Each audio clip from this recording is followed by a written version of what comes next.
Hello, hello, hello, and welcome to another episode of Reality Writes. I am author Ellie Alexander. This is the podcast where we talk about everything writerish, bookish, and just life-ish. And I'm here with a tech guy. Hello, hello. How's it going How are today? you? Yeah, I'm It's okay. going. Yeah. Yeah. It's going. It's going. The world is dark right now, but we're gonna try to focus on some lighter stuff today. Yeah, got to do that every once in a while. Mhm. But yeah.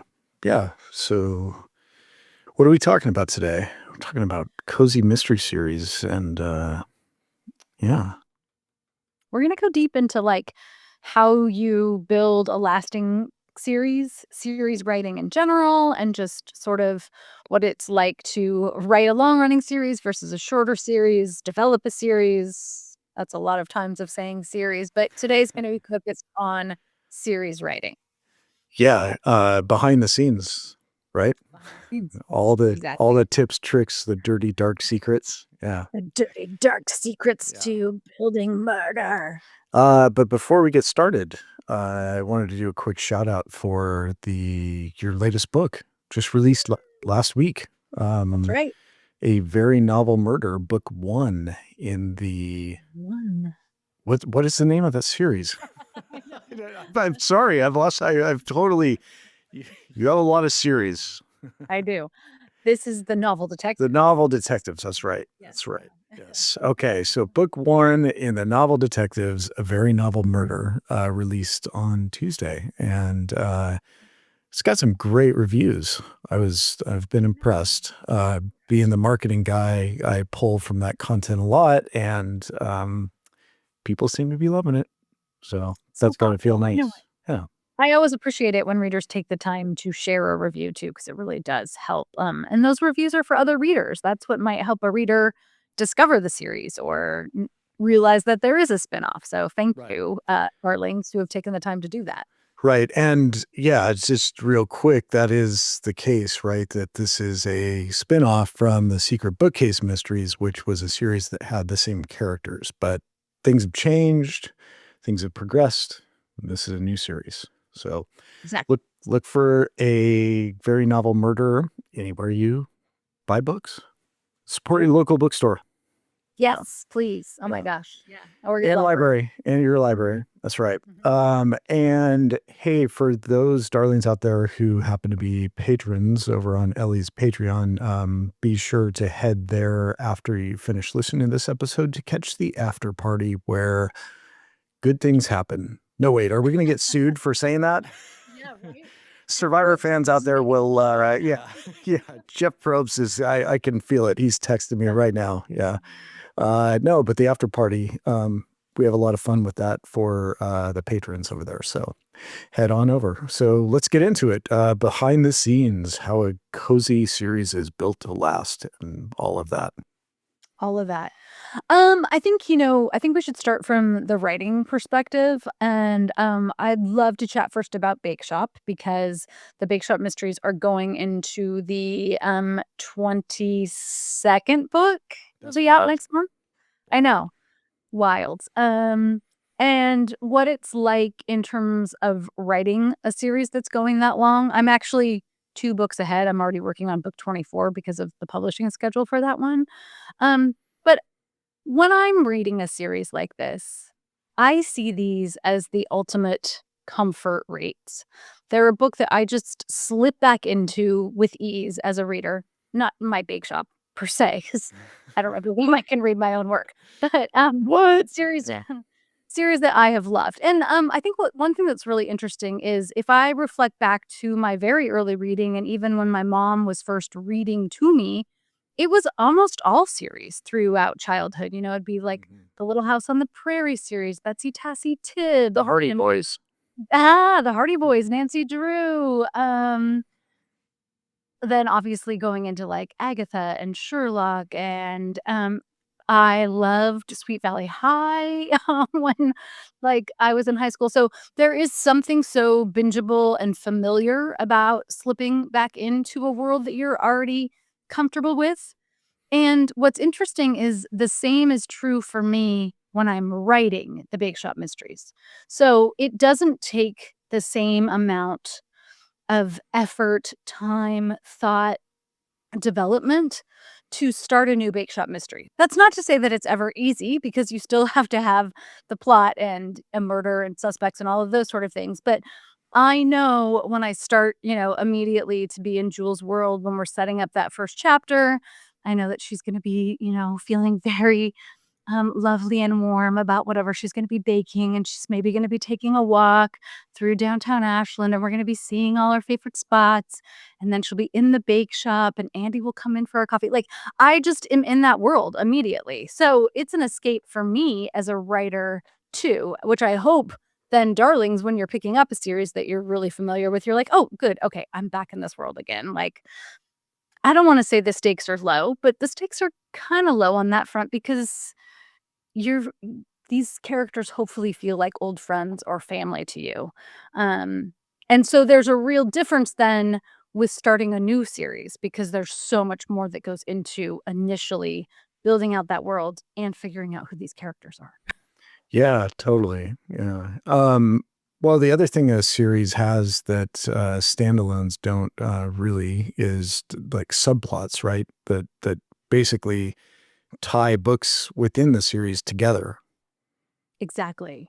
Yeah, and not every series has a subplot, of course, but a lot of mine have. And sometimes it will be the subplot that dictates how long a series might run. So if we go back to my OG Mysteries, the Meg Reed series, Mm. I knew that the subplot with what happened to Pops, her father, was going to wrap by book like 5 or 6. So I was writing to that point. The same is true with the secret bookcase mysteries, because we know right out of the gate that Annie's best friend Scarlett has been murdered, and it's an unsolved case 10 years later, and Annie's solving current day mysteries, but she's also hyper focused on trying to figure out what happened to Scarlett. So when that ended at book 6, then there was this real opportunity. And some of this, is a conversation with publishing houses on the like business side of things, to be like, okay, hey, that was really clean.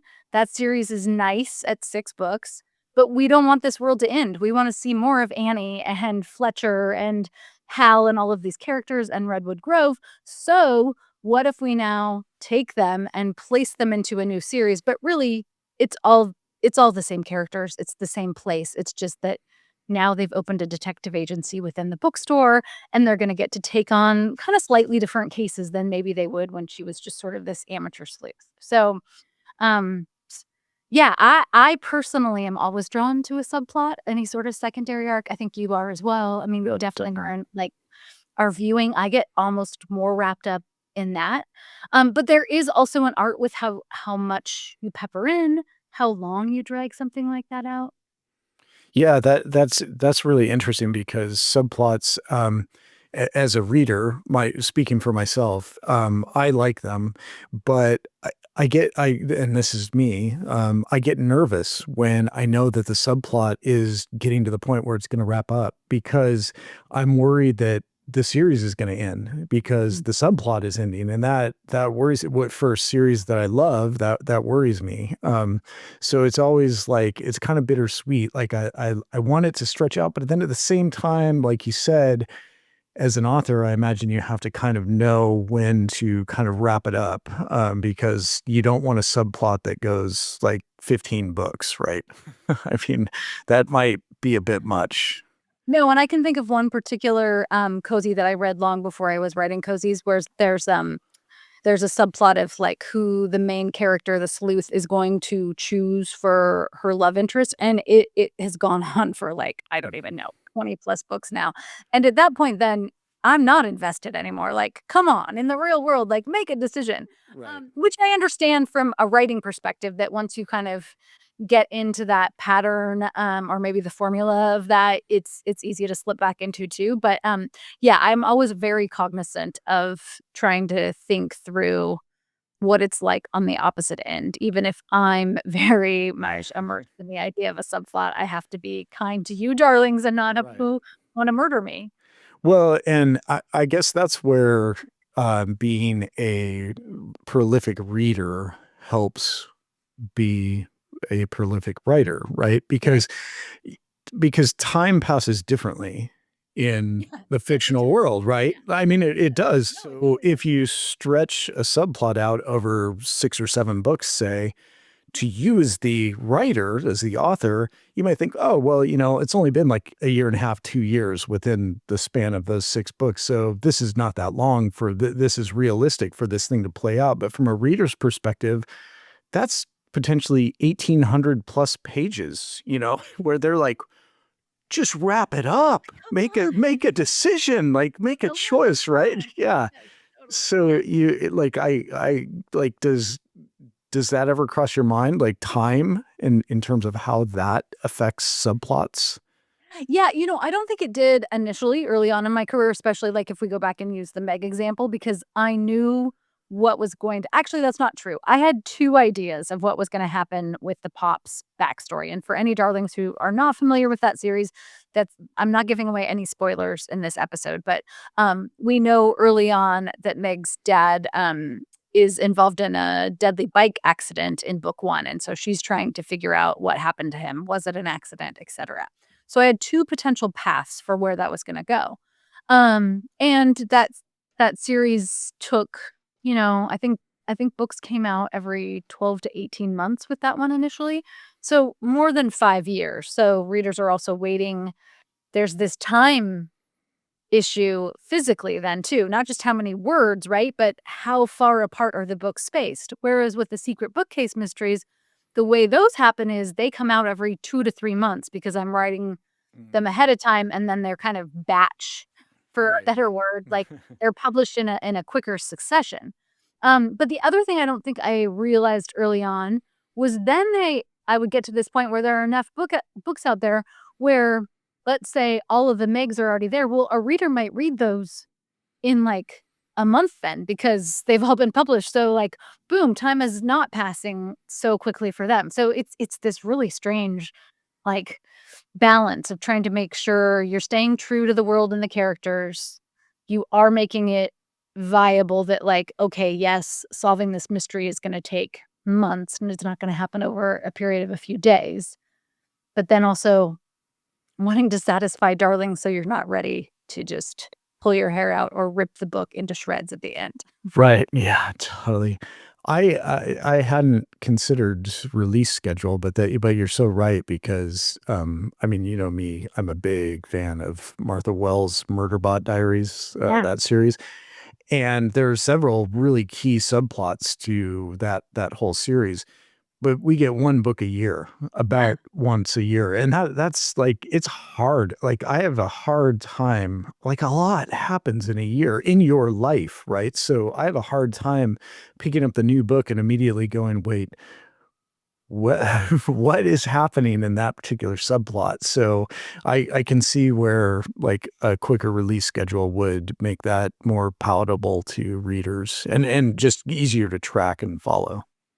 Well, and then that's a good point too, because then from the writing perspective, and this is great for any darlings out there who are maybe, at the start of writing a series, you really have to be very conscientious of how many catch ups you're doing, because if Yeah. readers are coming in, right, and Yeah. they haven't seen the book, or they've read like 25 other books in between when book 3 and book 4 left off. You really have to do like a catch up, but then you don't want to bore the reader who is just binging it because all 3 books were out for them already. So yeah, it's that's tricky. Totally. There's no, skip recap button like there is on streaming services, right? Previously on The Diplomat. Nope, skip. I just watched that. Like, I don't need We that. watched it Yeah. all last night. We don't Yeah. got it. Yeah. Yeah. Yeah. So, my rule is always to try to make it as natural in, maybe the POV of the main character. So maybe in an opening chapter for Annie, let's say, she's going through the secret bookcase, she has her coffee and she's getting the store set up for the and she's kind of reflecting a little bit on, where she's at with Scarlett. Like she's thinking about Scarlett because maybe she sees a book that reminds her of her. And so then we're having kind of this natural recap because one thing that I find really frustrating from a reading perspective is just this info dump where it's like, okay, like you're saying, that works for a television show, but it doesn't work for fiction because we're in a character's head or we're in that space. So you have to really weave that in naturally and then not spend pages and pages on it. My rule is usually like I'm gonna have like 6 to 8 paragraphs. And that's not all gonna be at once either. Maybe it's gonna be 2 or 3 paragraphs, and then a few chapters later, when there's a natural place to bring it up, I'm gonna pepper in a few more, and that's gonna be hopefully just enough to catch you up to speed. Yeah, that makes sense. But I imagine that is challenging as a writer to find that balance. So you're probably going to err Yeah. on including too much, I would think, at first, Yeah. right? Yeah. I Yeah. think so too. Yeah, it's hard to resist that info dump of like, and then, da da da da da. And then the other interesting thing about series writing in general is that actually for me, this has been true every single time. All of my editors really don't want to talk about the fact that any of these sleuths have ever seen a dead body before. Um, so in each book, not that's not true for the subplot, right? So the subplot is fine. We can be thinking about Scarlet. Meg can be thinking about her dad. In the Sloane Krause series, Sloane's trying to find answers about her past. In the Bake Shop series, Jules initially is trying to decide what's going to happen with her love life. I don't have that stretch 23 books, don't worry. um, but as far as the current murder in that book, that's as if, woo, we have never seen a body in Ashland before. This is brand new to Jules. She's going to react that way. We're going to gloss over the fact that there has already been a high body count. She's already solved 21 murders. So, yeah. No one needs to know. No, Right. we're just Right. pretend like that's yeah. Quick aside, you broke your cardinal rule and mentioned the Sloane Krause series. So now prepare to get bombarded by darlings out there who are like, is that series continuing? Like, I know, darlings. I love Sloane too. I will say, I say this every time. I always respond to emails. Thank you for loving Sloane as much as I love Sloane. I have for a while now had a sketch of what I want to have happen for the next full length book. I just don't have time right now in my current writing schedule. And because I'm writing for multiple publishing houses, like those deadlines kind of come first. So I do have an idea for Sloane, but I don't know when that will show back up in the world. okay, so new Sloane Krause within the next few months. That's what you're saying. Yeah, tomorrow. It's coming tomorrow. No, that's exciting. That's breaking news. You heard it here first. Heard it here first. Ellie has an idea for the next. That would be book An idea, a 7, sketch. right? Book 7, yeah. In the Yeah, and we did, I did those free shorts, which you Yeah. helped with in terms of publishing them, because I took over, independently publishing that series after it got canceled, and we can talk about Right. that too, like why a series gets canceled. It got canceled at book 5, and that was so crummy Right. because I hadn't finished that arc for her. So then it was Right. like, "Oh my gosh," she's like, "How much do I wrap up? Do I have to wrap it all up?" And so then, I did a full-length book to try to wrap up more of that, and then, I did a collection of shorts, and Mhm. so my idea is where the shorts have left off is where I would wanna pick back up with another full-length book, eventually. You are teasing. Eventually. You are I like, oh wow. Okay, well, eventually. we're gonna get to the business side of things in a second because I do want to talk about the role publishers play in this. But you brought up an interesting point because I wanted to talk about characters and obviously through now 22 books in the Bake Shop series, but any series really, you start out with your core characters and then new characters get added as time goes on.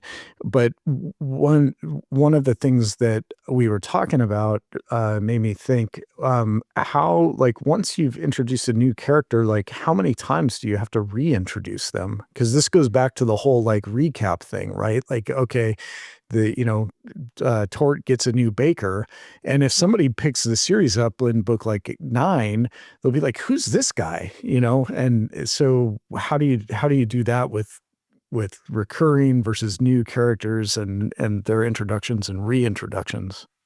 Yeah, this always feels a little bit like a magic trick to me as well, because the answer is every single time. You have to introduce the entire cast, not just new characters who may have joined the bake shop, let's say, but the entire cast of characters needs to be reintroduced at some level in every single book in the series. So this goes back to the same thing of like how much of the backstory are you peppering in, because you have to anticipate that a reader might pick up book 9 and they've never read anything in the backlist before that, or they might join at book 21 and they need to be caught up on at least like high level details, right? And so for me, this is something when I'm doing my initial sketch. So let's say like I'm working on book 25 of The Bake Shop. And I'm going through and I'm thinking about like, okay, where's the body? What's happening? Like, is there a wedding? Is it winter? What's the time of year? What's my line item for where each of the long running characters are at? So like 2 or 3 things that have just happened in their life, new people who've come in, and so then you really only have the first chapter or 2, again, to try to weave that in a very natural, non-info dumping way so that everybody's up to speed, because then we have to get to the body and the murder, and you're also then including a whole list of suspects and a victim, and a killer that are all not going to return. So it's a lot of characters to weave into the first 3 or 4 chapters of a long-running series. Um, Wow. yeah. That is, I mean, I've been around this the whole time since you've been writing, and still every time I hear this, it just boggles my mind about how much actually goes into writing a book and how, like, for granted, I think many, not all, but many readers just take that. But I do have a question for the darlings out there who are listening and watching. Like, raise your hand if you roll your eyes whenever an author is reintroducing a character that you obviously know because you've read the series from the beginning and you're like, I know who Andy is. Oh my Yeah. God. Like, Yeah. I can see that, because I've done that. And I know the funny thing is, like, I feel like I'm an insider. Like I know why it's happening, but I'm still like, oh yeah. That's Yeah. I mean, if everybody would just read a series the correct way and start from the beginning. You're up for blood today, okay. Uh, that would save authors and readers so much time, right? Am I right? I'm not wrong. That is, yeah, like, prove me wrong. I know, you're not wrong, but I am always floored by how many readers will be like, "Wow, I discovered Big Shop at book 10 or Yeah. 17, and then I'm reading them all now," or whatever. So you do really have to be thoughtful about that, but I hope that if I've done my job well, that it feels seamless. So, Mhm.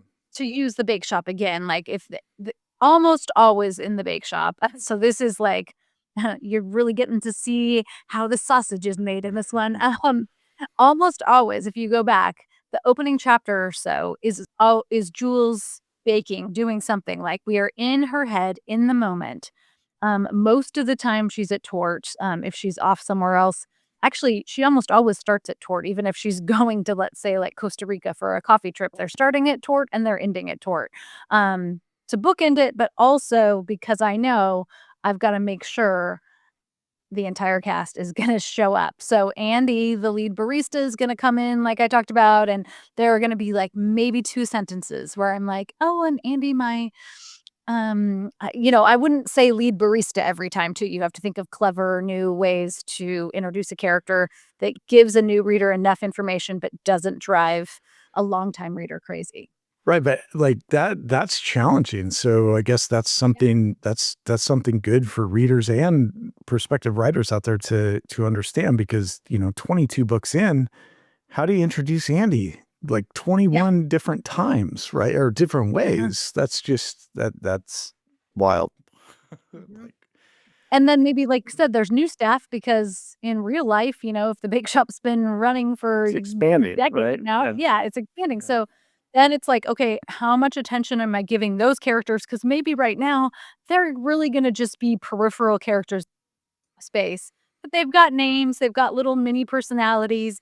So Mhm. as you're introducing somebody new like that, you kind of have to pepper in these little tidbits and then you start expanding them. Because initially, if we're talking about Steph or Sterling or any of the secondary characters in the bake shop, they didn't have major roles. It's only over time that we've gotten to know them more too. So Yeah. that's a delicate balancing act too. Yeah, totally. All right, let's go back to publishers, because you brought that up a little bit, because I know that, and well, I'm going to use Sloan here as an example since you brought that Yeah. up too. One of your favorite comments to get from readers, Mhm. questions, I should say, is why did you stop writing Sloan? Right. Yeah. So, what role, do publishers play in a long running series? Like, yeah, Yeah, I mean, a lot. If you're traditionally published, this is one of the, um, I would say, advantages to going indie, that you're gonna have more control. Like, you can end that series when you wanna end it. It's really like a sales and a numbers, and, a lot of times, like, I have a ton of writer friends who have launched great series, and they only go 2 or 3 books because they just haven't had time to find a readership too. It takes a while for readers to find a book. There are so many amazing reads out on the shelves, right? And so, maybe a reader picks up book 1 and 2, and then they're reading 3 or 4 other things, and then they come back to the next one only to learn, "Oh, it's canceled, like, it's not mm, going on after this." For Sloane, it was initially in hardcover, which is also just it's a really hard sell because it's expensive. Hardcovers are great because libraries buy more of them because they physically hold up, but it's a big ask for a reader to buy a hardcover book, and the difference with hardcover is the publishing, calendar is a lot slower. So hardcovers usually come out at least a year apart in a series, sometimes more like 18 months, sometimes 2 years apart. So it's harder to find a readership early on when you're building a series like that. So ironically, it's really only been, post Sloane being canceled that I feel like Sloane really found her yeah, people, and there's a whole incredible group of darlings out there that love her, so that's a bummer. And like I said earlier, if you have a plan as an author of where something's going, I was blindsided. I had no idea that it was gonna be canceled at the end of book 5. I thought we would at least get one more book to wrap it up. And sometimes like that you might have an editor who's cheering hard for you internally, but the sales just aren't yeah, mapping. So yeah. yeah. Yeah, I mean, I think that's the thing that darlings need to understand, and working in the business that I work in, that is always the case, right? Is that the internal champion of a project isn't necessarily the end all be all decision maker. I mean, almost never. And so, Yeah. no matter how hard your editor is fighting for you and your agent, Yeah. at the end of the day, it's whatever that financial forecast says, that the Exactly. VP of whatever is looking at the publisher. Um, that's interesting though that, the other thing was that, the format, that the publisher choosing the format actually absolutely affects, the longevity of the series. Hardcovers cost more. I mean, I think one thing that readers maybe underestimate is the primary cost increase in the hardcover format is shipping. It just Mm. costs so much more to ship books from the printer to the warehouse to the bookstores to the libraries, et cetera, because they're heavy. They're heavy Yeah. books, and that just and it you can't pack as many in boxes, and all of the things just increase the cost, so it just becomes prohibitive for people, and that's too bad. It just I don't know. Those that hardcover should be reserved for certain types of books, I think. I don't know. I know there are a lot of people that love them, and that's great, but, they are just expensive. But I think, you talked about, Sloan picking up like a super fanatical, fan group after it got canceled, and that's really interesting. I hadn't really thought about that before, but that is so true of so many things. Like we we we get these things that we love and we kind of take for granted that they're going to be around forever, and then just suddenly they're not, and you're like, wait, how can this be? How could they possibly stop making this one thing that I loved No. because Yeah. I loved it, right? Yeah. It's I just, know.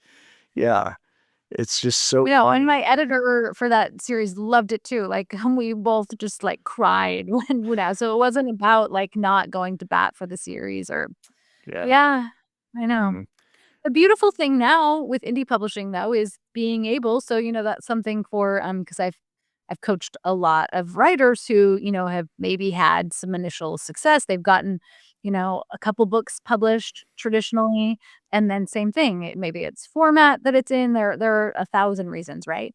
But the gift is, if you still have stories to tell, like, you can take that on, which is really fun to do. That's what I did with Meg too. When I got the rights back to that, then I was able to write a couple new holiday rom-coms in a totally different world, kind of. So there there's flexibility these days that there didn't used to be. Yeah, yeah, for sure. But all that to say, like, so I think we learned a lot in this episode. We learned that Bake Shop is going at least 25 books, but probably more. It's true. And Sloan is coming back, and Eventually, someday. Oh my God.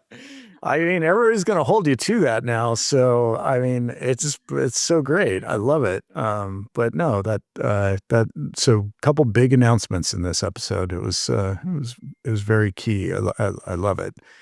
Um, all right. Well, so I think we're going to wrap it up for this week. But I'd be really curious to hear from the darlings out there. Like, what are your favorite series, and do you read them the right way? Do you read them in order?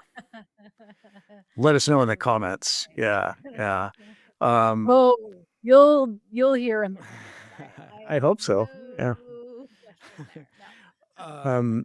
But be sure to tune in after you've liked and shared this episode. Be sure to tune in next week because we're going to be talking about reader feedback and Ooh. what that means to an author and what it doesn't mean to an author. It's going to be juicy. There's going to be some great examples. Totally anonymous, of course, because, everybody's entitled to their opinion. We don't call anybody out here, but we will share some fun comments. I do have a folder that I just save for episodes like this, where if I get an email, I'm like, "Oop, that one goes right there." Yeah. So we'll have some fun opening my email box anonymously, of course. Sweet. All right. Well, that is all for this week. So, again, patrons, head on over to Patreon for the after party. And until next time. Until next time.